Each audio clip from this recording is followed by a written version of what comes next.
गोष्टीची दुनिया. गोष्ट क्रमांक 6. स्वराज्याचा छोटा दिवा. राजवाड्यात आज आनंदाचं वातावरण होतं. लहानसा शिवबा राजशाही पोशाखात गादीवर बसला होता.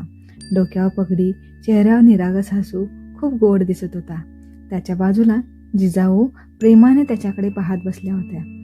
त्यांच्या चेहऱ्यावर माया, डोळ्यात अभिमान आणि मनात मोठी स्वप्न होती. जिजाऊंनी शिवबाला हळूच जवळ घेतलं. त्याला मांडीवर बसून म्हणाल्या, माझ्या शिवबा, तू अजून लहान आहेस, पण तुझ्या हृदयात खूप मोठं सामर्थ्य आहे. शिवबा गोड हसला. जणू काही त्याला सगळं समजत होतं.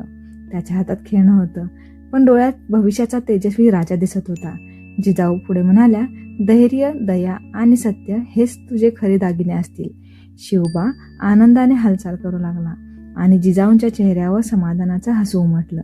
त्या क्षणी तो फक्त बाळ नव्हता, तो होता स्वराज्याचा छोटा दिवा, जो पुढे जाऊन संपूर्ण महाराष्ट्र उजळणार होता.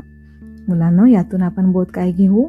आईचे संस्कार आणि प्रेम लहान बाळालाही महान बनवतात. मुलांनो, कशी वाटली तुम्हाला ही गोष्ट? आवडली ना? अशाच छान छान गोष्टी ऐकण्यासाठी लाईक करा, शेअर करा आणि सबस्क्राईब करा.